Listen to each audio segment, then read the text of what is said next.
Both you and your child are not lovely. Get out of this house right now. What? This house is. I stopped mid-sentence. Okay. I started packing my things. My husband was flustered as he watched us. Wait. You don't have to leave. But your dear mother told me to leave. I have to obey, right? Jimmy, don't bother with that woman. Come over here and have some cake. My mother-in-law had a triumphant look on her face. I decided to knock her down a few pegs and went back to my parents' house with my daughter. My name is Megan, a 34-year-old office worker. I got married to a man named Jimmy 2 years ago. Jimmy and I met through a popular dating app, and after a year of dating, we became a married couple. Although Jimmy was unreliable sometimes, he was a very kind and thoughtful man. When we were dating, he would look up restaurants I wanted to try and plan our dates in advance. Even after we got married, when I was tired, he washed the dishes for me or brought home my favorite dessert. About a year into our marriage, we welcomed a beautiful daughter into our lives. My husband was actively involved in parenting, and I felt fortunate to have met such a wonderful husband. However, as expected, he's not perfect in every way. My husband does have some faults. Among them, the most significant fault is that he's a mama's boy. The first time I suspected that my husband might be a mama's boy was when it came to the taste of food. How is it? Delicious? It's alright, but I think my mom's was a bit richer. Wait, your mother? I was puzzled why suddenly his mother's name came up. But upon further conversation, it turned out he considered his mother's cooking to be the best and wanted me to replicate that taste as much as possible.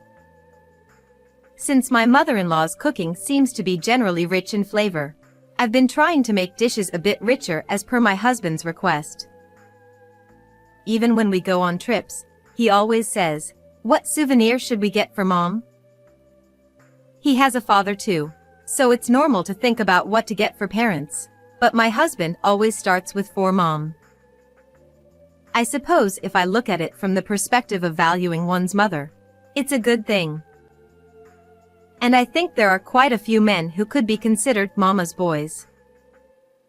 However, I would later come to realize that my husband's attachment to his mother went beyond what I had expected.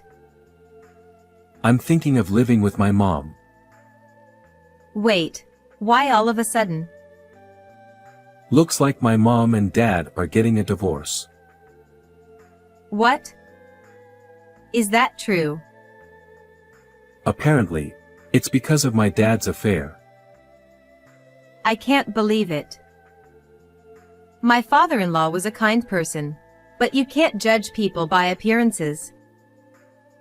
It's really cruel to leave my mom alone, and besides, if we live together, she can help take care of our daughter.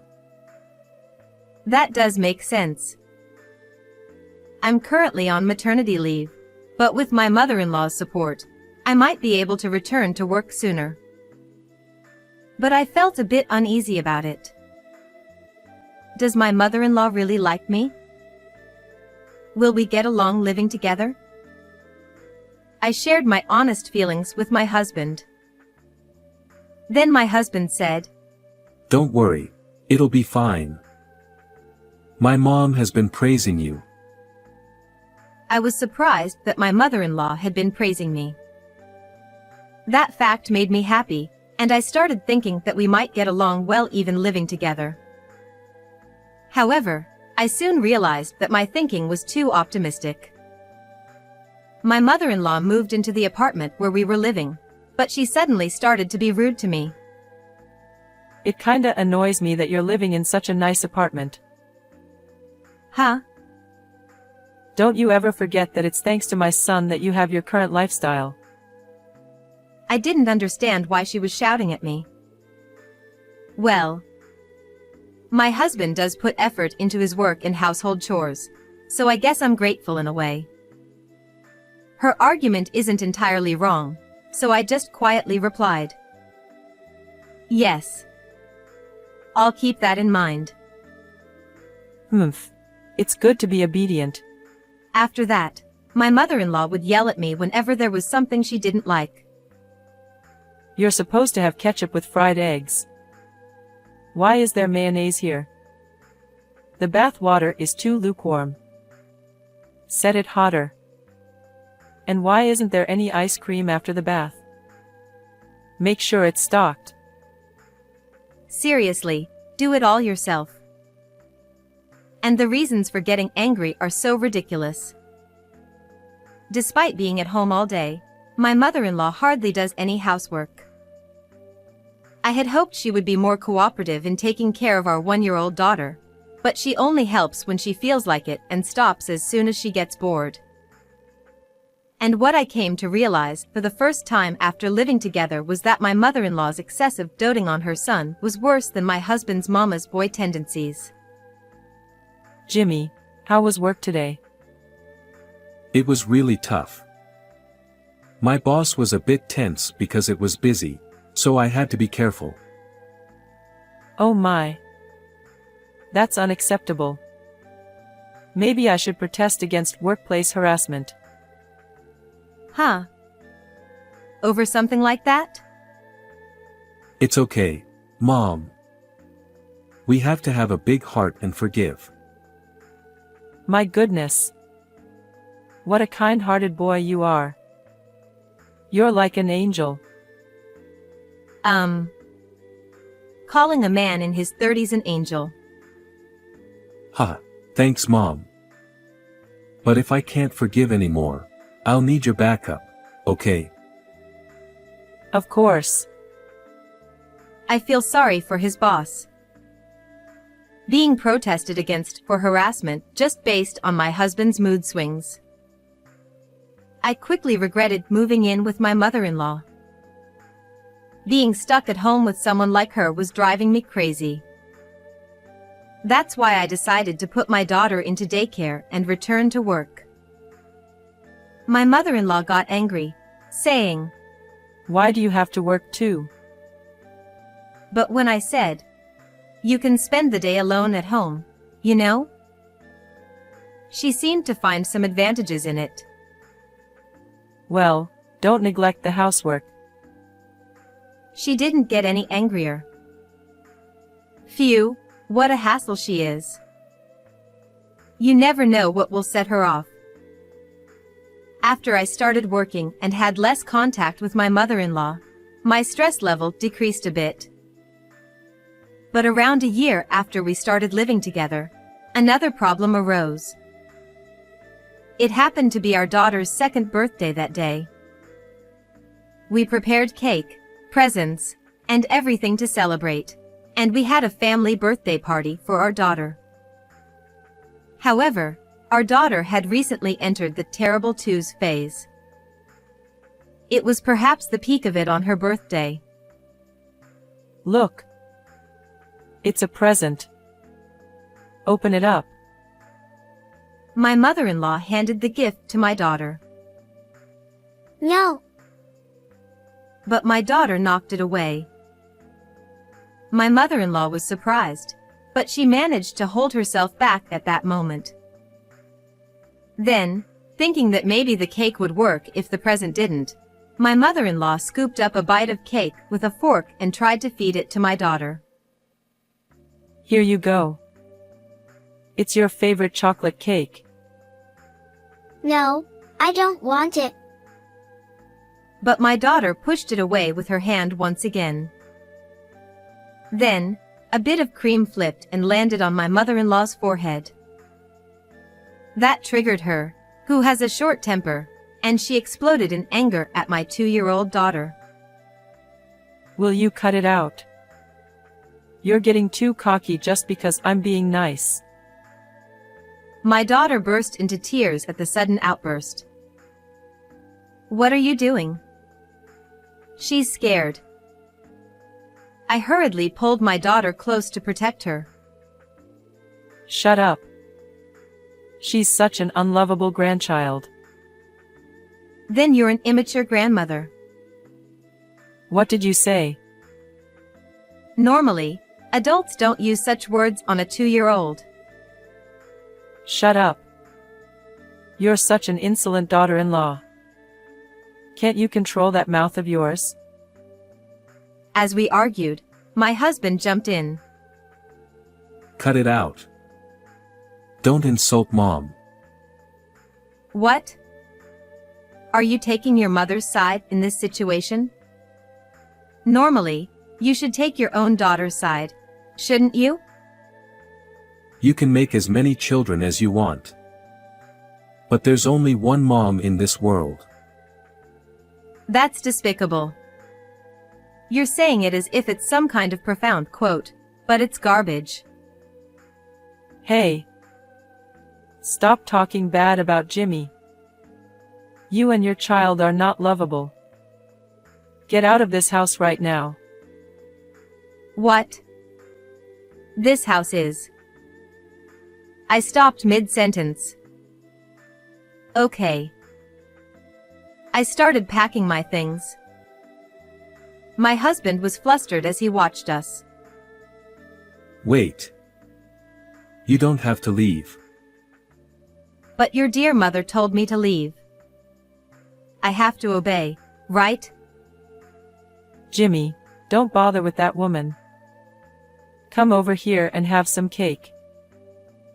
My mother-in-law had a triumphant look on her face.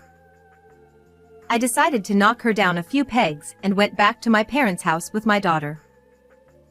After that, my husband called me many times, but I ignored them. I proceeded with various preparations and sent the divorce papers to him. It seemed my husband also filled them out and sent them back to me.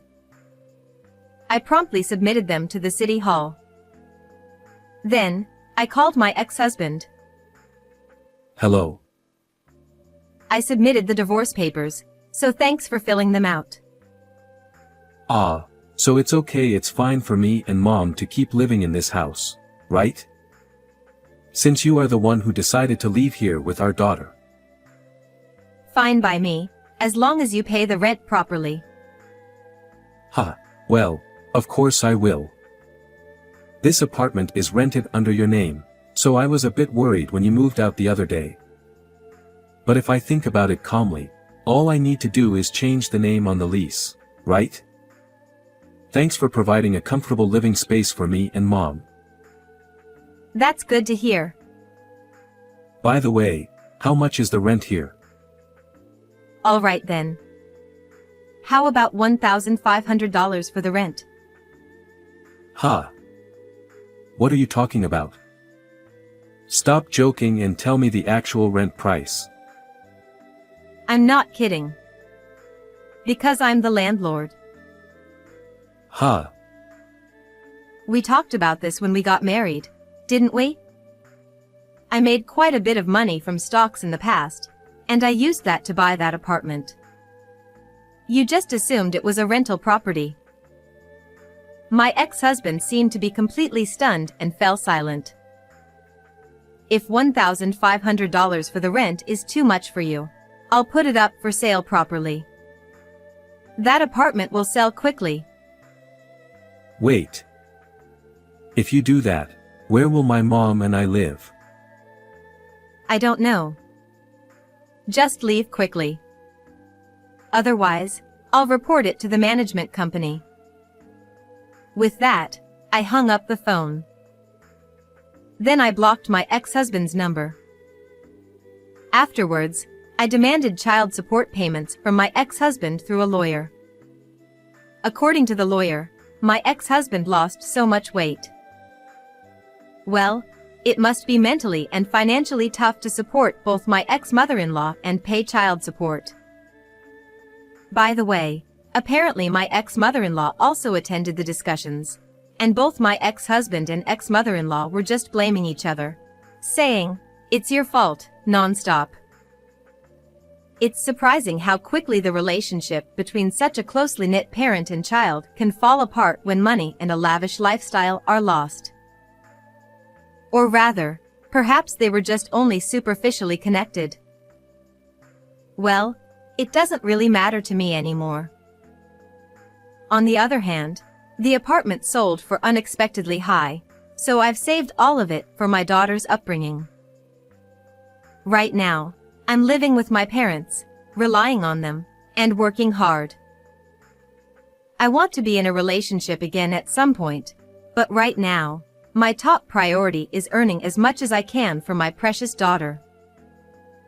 Oh, but in the future, I'll make sure not to become too overbearing or excessively indulgent with my daughter, taking my ex-mother-in-law as a cautionary example. I am Rachel, 32 years old. I am an ordinary housewife with a husband who is 3 years older than me and a son in daycare.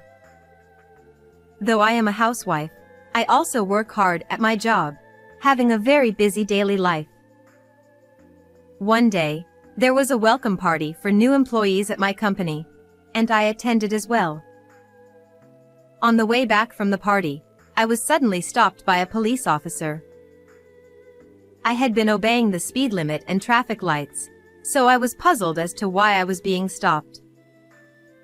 However, I ended up being subjected to an outrageous false accusation by an extremely rude and unreasonable police officer. Normally, I don't usually attend company drinking parties. There are various reasons for this, but the fact that I still have a small child and the fact that I can't even handle a drop of alcohol are major factors. Consuming alcohol triggers such a strong physical reaction in me that it causes me considerable discomfort. However, this time it was the welcome party for new employees, and due to my position as a section chief, I felt obligated to attend. Furthermore, although it was originally planned for one of my subordinates to organize the event, since I'm always sober throughout these events due to my inability to drink alcohol, I volunteered to take on the role of organizer. I want my subordinates to enjoy drinking occasionally at such gatherings. Also, among my peers, there's a woman named Nicola who has an incredibly low alcohol tolerance but loves drinking and has the troublesome kinds of being a laughing and crying drunk. It has become somewhat of my responsibility as a colleague and friend to ensure she gets home safely. So once again, I refrained from drinking any alcohol this time. After paying the bill, I took my friend away from the group of people outside the store who were gathering for an after-party and got the car keys, then sat in the driver's seat of my friend's car. She always anticipates this situation, so she has daily insurance coverage just in case. Even if I were to cause an accident, everything would be okay, as she's fully prepared. Driving carefully in my friend's car, especially since it's a luxury vehicle, I headed towards my friend's house. While waiting at a traffic light, I witnessed a certain scene. Several police officers were surrounding a man lying on the ground in front of a pub, trying to communicate with him. Every company seems to be having welcome parties at this time of year, huh? Really, hats off to them. As I muttered those words, I glanced at my friend who was slumping in the passenger seat, only to notice a young police officer staring at us. Ma'am, please pull over. The moment I catched his eye, he called out to us. Since my friend wanted to feel the wind, I had the window open, so I could hear the police officer's voice clearly. I didn't have any memory of doing anything wrong, but I figured that enforcement against drunk driving must be stricter at this time of year. As it turned out, that was indeed the case. A young male officer approached us with a drawn-out tone. As part of the campaign against drunk driving this month, I had to stop and talk to you. Given that my friend in the passenger seat seemed off, he decided to talk to us. Additionally, as part of the campaign against drunk driving, the officer mentioned conducting an alcohol test just to be sure. This was all expected, and since I hadn't consumed a drop of alcohol, I agreed to the test. However, at this point, an unexpected event occurred. Yeah, you there. Blow into this device. The young officer who had looked at my test result with a puzzled expression suddenly turned to my friend and told her to blow into the breathalyzer. My friend wasn't the one driving, and it was obvious that she was drunk. There was no reason for her to be tested, yet I couldn't understand why the officer insisted on it. Moreover, this was the first time I had experienced something like this, so I could only watch in astonishment as the young officer interacted with my friend. Without understanding the situation, my friend, who was completely out of focus, obediently blew into the device, resulting in a reading of over 0.25 milligrams on the breathalyzer, as expected. Upon seeing the result, the officer looked at me with a smirk and said, This is drunk driving. Your license will be suspended. Understand? Suspension. The officer insisted that the breathalyzer result of my friend, who was sitting in the passenger seat, was mine and accused me of drunk driving. Of course I couldn't accept such an outrageous accusation and asserted that I hadn't been drinking. However, the young officer raised the corner of his eye and said, You're being noisy. If you refuse to follow police instructions, I'll arrest you for obstructing official duties on the spot. He threatened me. Thinking that such behavior shouldn't be tolerated, I protested vehemently. And then, as the young officer and I were futilely arguing about whether I had been drinking or not, someone who seemed to be the young officer's superior arrived, perhaps sensing that something was amiss. What's going on here? Upon hearing the supervisor's words, the young officer's expression got soured, and he reported that I was lying about not drinking and driving. The supervisor officer stared at my face intently and furrowed his brow. It was obvious. I hadn't been drinking, and, from my appearance, it was clear that I was sober. Indeed, the initial test result showed almost 0 milligrams. However, since the supervisor officer didn't witness the entire situation, he was at a loss for how to proceed and requested another test to be conducted in front of him. Just when I thought I would finally be released, the young officer, feeling that things weren't going his way, unbelievably claimed that my friend was carrying suspicious drugs. The reason for my friend's strange behavior, according to the young officer, wasn't due to intoxication but rather hallucinogenic effects. Not stopping there, he accused me of intending to harm my friend, casting unwarranted suspicion, and the situation spiraled out of control into a completely unexpected direction.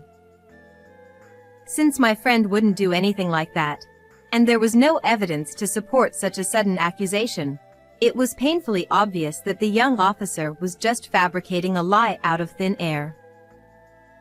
However, in order to be thorough, the supervisor officer requested to inspect both my belongings and the inside of the car. Reluctantly, I agreed to undergo the inspection of my belongings. Then, the young officer discovered a bag containing a mysterious white powder peeking out from the side compartment of the car. The moment he saw it, he had a triumphant expression on his face. This is definitely drugs. He exclaimed excitedly. Even the supervisor officer was pondering the situation. Honestly, since it belonged to my friend, I had no idea what it was, and she was still drunk, looking drowsy that her head was niddle-noddle. Moreover, because my friend was the owner of the car, without her permission, the police couldn't conduct an internal search. We were given the option to accompany the officers to the police station or, if we refused, they would request a search warrant.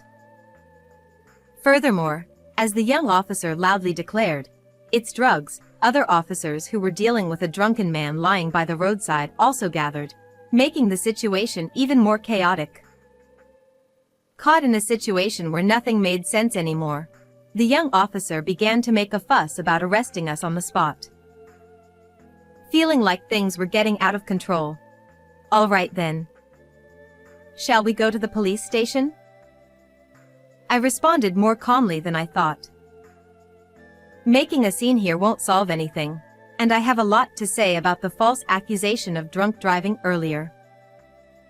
My friend was also being framed as a criminal, so I couldn't stay silent. Upon hearing this, the young officer looked surprised. Ha! He seemed to prefer arresting us on the spot, but given the circumstances, we were instructed by the supervisor officer to go to the police station for further examination and to provide detailed statements. As soon as we arrived at the police station, I underwent another alcohol test in the presence of many officers to prove my innocence. As expected, no alcohol was detected in my system, and it was concluded that I hadn't been driving under the influence. The young officer who had accused me was scolded by his supervisor for his behavior. As I sighed in relief, the young officer began to make excuses, such as the machine was broken or I didn't blow into the device correctly.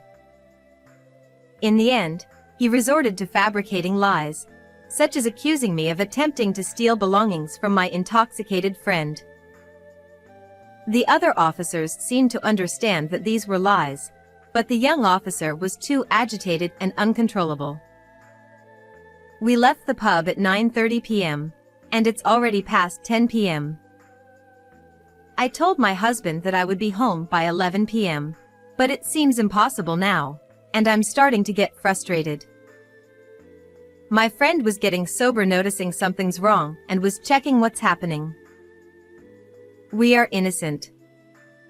Please apologize. I demanded an apology from the angry young officer. Are you threatening me? But he became defensive. At that moment, the anger I had been holding back surged over me. Enough is enough. My loud voice echoed through the police station, bringing a momentary silence. My friend also looked up in surprise at the sound of my voice. I rarely raise my voice like that, so it must have been startling for them. Even when my subordinates make big mistakes, I've never shouted like this before. But right now, there's no time for such thoughts. I was falsely accused of drunk driving and nearly arrested, and my friend was even suspected of using suspicious drugs, leading to the situation where we had to come to the police station late at night. It's all because of that unreasonable young officer who does nothing but lie. I can't stand the fact that someone like him abuses the power of the state as a police officer and acts so arrogantly. I strongly felt that he must be held accountable. Phew, it seems you're prepared. I won't hold back anymore. I stood in front of the young officer and asked, "What's your intention in trying to make a false charge against us?" He probably thought that since we're just two women and one of us was drunk, he could easily get away with making things up, right? But that's not going to happen. Then, the young police officer, perhaps defiant, responded boldly. I simply conducted the test as part of the Drunk Driving Prevention Month. The fact is, there were suspicious drugs. You're the one who caused a scene, so why should I be blamed for this? His resolute attitude caught me off guard. But I couldn't let myself be overpowered here, so I raised my voice just as much. Then why did you test my friend and lie that I was drinking after you realized I wasn't driving under the influence? Can you explain that thoroughly? My words caused a stir around us. The young officer, not willing to back down. Do you have any proof that I lied? He still continued denying everything.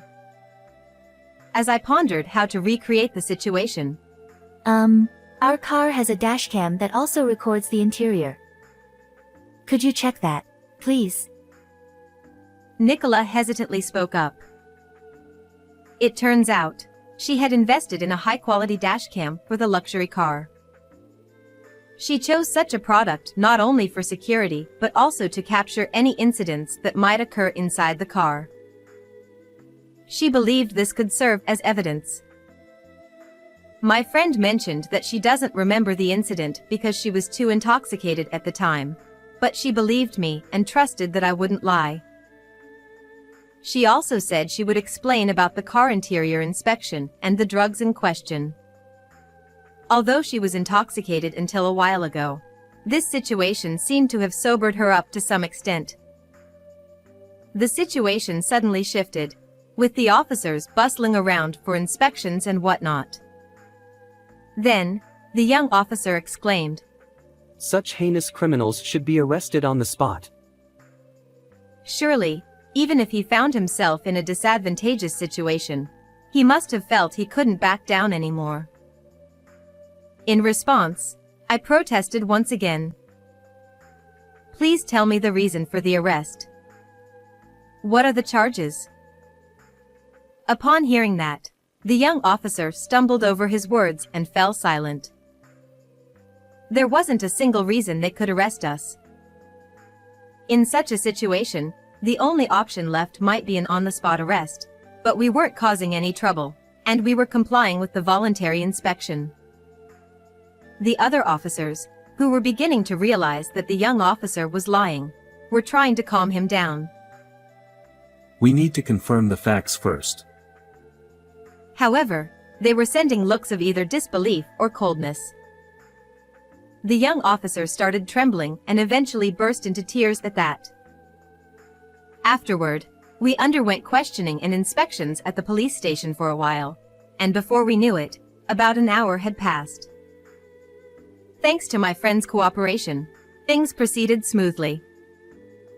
Regarding the white powder, it's just allergy medicine for hay fever. See, it's pollen season, right?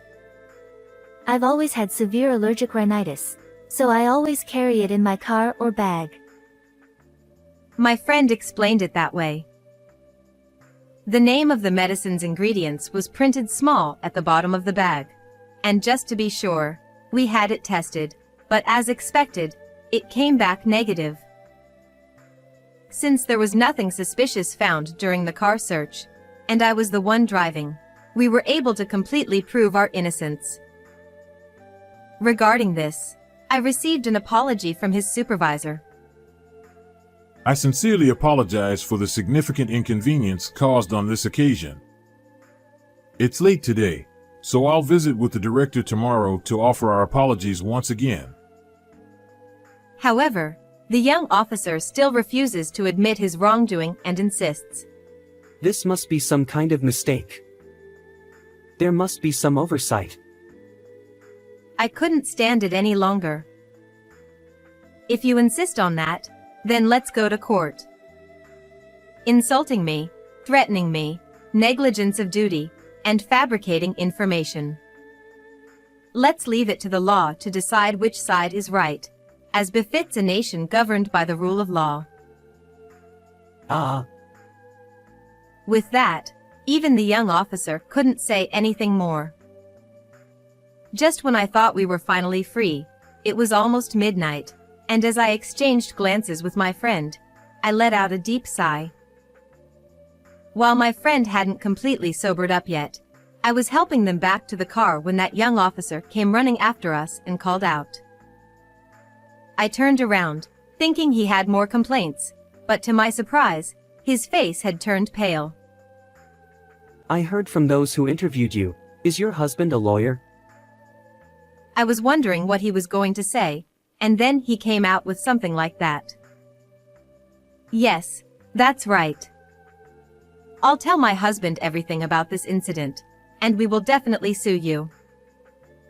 He then grabbed my clothes and pleaded with me. I won't do it anymore. Actually, there's a personal quota I need to meet, so I had no choice but to do such things. The young officer then confessed the real reason for his actions. It's infuriating to think that we were detained for nearly 2 hours for such a ridiculous reason. I couldn't care less about your quota. What's more concerning is the fact that the police are causing trouble for innocent civilians and even fabricating charges. What's going on here? I raised my voice and pushed away the young officer's hand. I thought I might be accused of obstructing official duties, but given the circumstances, the young officer, on the verge of tears, remained silent and looked down. Ignoring the young officer, we turned on our heels and drove away. Afterward, senior officials from the police station came to apologize to us, but I made it clear that my intention to pursue legal action against that young officer hadn't changed. I don't really want to say it, but the police tend to be lenient with disciplinary actions against their own, so I didn't want them to settle for just a slap on the wrist. So, I decided to file a civil lawsuit with the help of a lawyer acquaintance of my husband. While it's possible to file an administrative lawsuit, there's a higher chance of it being dismissed, so we were advised that a civil lawsuit would have better prospects for success. After all, the problem lies with that young police officer individually. I was able to sue that young police officer for insult and intimidation against me, and successfully claim compensation. Although disciplinary action was taken in this case, the young police officer resigned voluntarily. As for me, I hadn't mentioned this matter to anyone outside my family. Rachel stood up to the police and it was amazing. But my friend, Nicola, made a big deal out of it and the story became the talk of the office. It seems that until now, I was perceived as an unapproachable, career-driven female manager, but thanks to this incident, I've noticed an increase in people approaching me, and now I have a good relationship with many of my subordinates. Furthermore, I've succeeded in securing major deals and have been promoted. Thanks to that, I was able to take a long vacation, so I'm planning a long-awaited trip to Italy with my family. I've had enough of such false accusations, but I intend to continue living true to myself from now on. Well then, everyone, take care.